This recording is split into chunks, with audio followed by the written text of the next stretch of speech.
Hello everyone. In this presentation, I'll be discussing the results of a study that brought together geotechnical engineering and applied electrochemistry. More specifically, we looked at underground corrosion where metallic assets like pipelines undergo rapid deterioration with the influence of soils.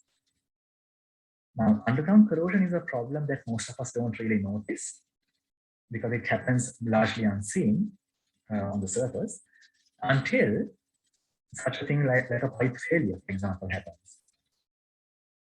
Now, the metals that are buried in soil, for example, pipelines, storage tanks, and so on, they are influenced, their rapid degradation is influenced by soil, and certain soil properties can accelerate their levels of corrosion. So it is known that, quite naturally, that water and oxygen in soil and their movement can influence corrosion. And there's indication that things like compaction or that soil texture itself can also lead to different rates of corrosion. Now, with this background, we embarked on a research study that took a multifaceted approach to quantify and categorize different levels of corrosion and how they are influenced by soil properties. We looked at standard compaction, we looked at water and oxygen movement in soil, and all of these tests were conducted in conjunction with electrochemical tests that looked at metallic corrosion in soils influenced by these different properties. Now, one of the main findings from this research was that the optimum moisture content, where soil is usually compacted to, is the point at which the rate of corrosion becomes the maximum.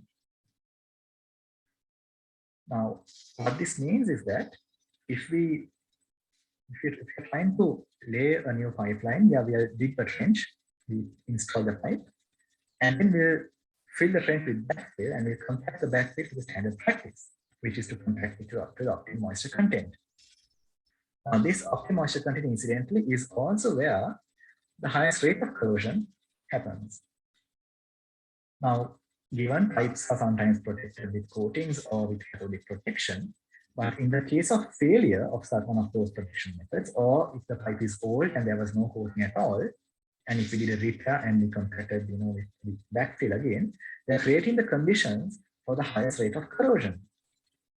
Now, the reason why we explain the reasons for why this happens, it has to do with the water and oxygen movement in soil. Air becomes entrapped at the optimum moisture content, and which is where the availability of water and oxygen are in balance, and that is why we see the highest rates of corrosion. So, with this study, the results I'm going to present to you is an extension of those findings, and we are trying to numerically model the influence of different levels of compaction in soil. Now, we published a numerical model earlier that brought together the physics relating to corrosion and soil properties together. It's a coupled model that looks at water and oxygen movement in soil, corrosion, time-dependent corrosion product dynamics, and also the loss of metal due to corrosion. So we use that model to simulate a situation where a pipe is running through a block of soil, and a region in that soil, an idealized sphere as shown in this red blob on the left-hand side figure, is to be compacted to a higher density than the surrounding soil. And the top of the soil block is open to the atmosphere. Oxygen can permeate freely. And the water retention characteristics are different from the surrounding soil to the compacted region. Now, from getting evidence from literature, we simulate the uncompacted or the two soil regions with different layers of compaction by two different water retention curves. So in essence, what is different between the two regions is that we have a different water retention curve, which in turn will have different oxygen movement properties as well.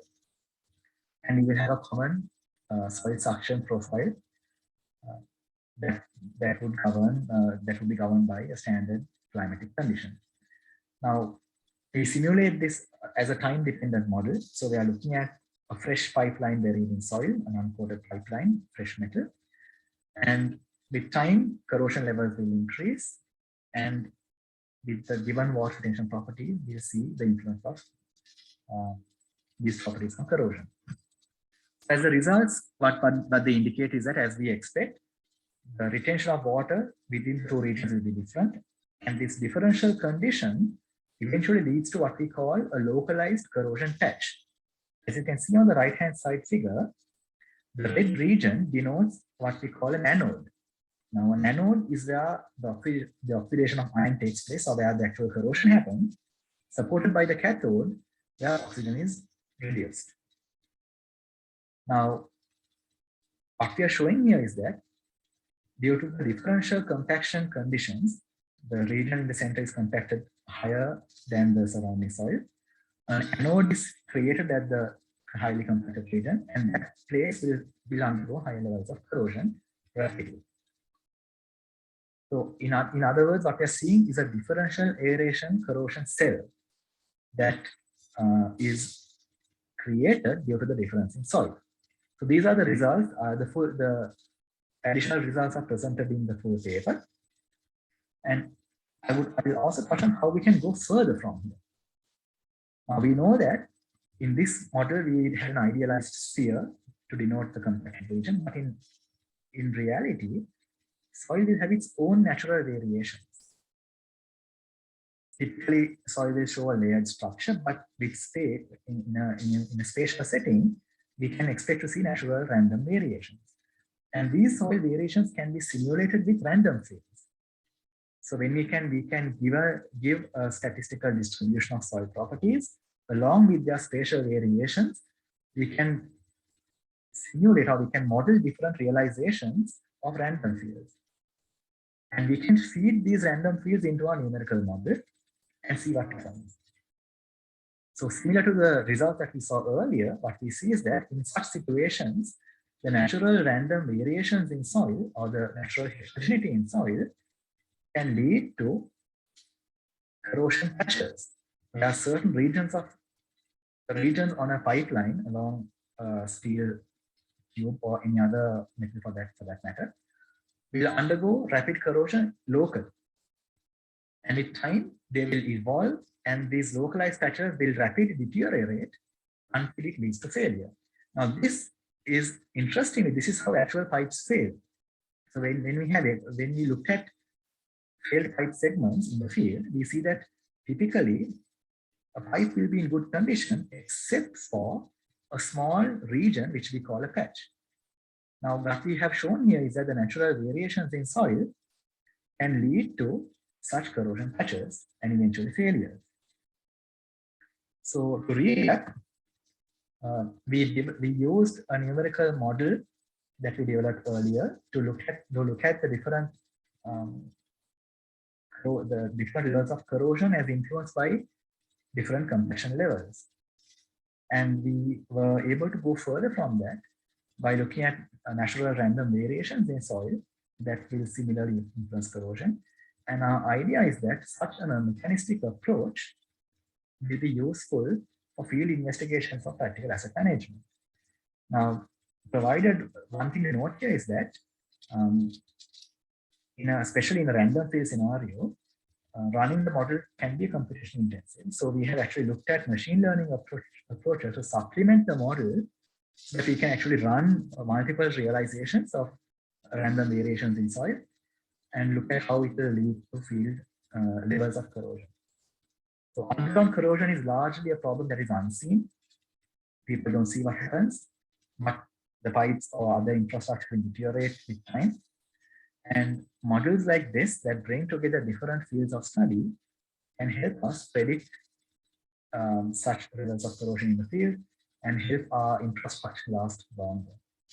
So with that thought, I will conclude this presentation.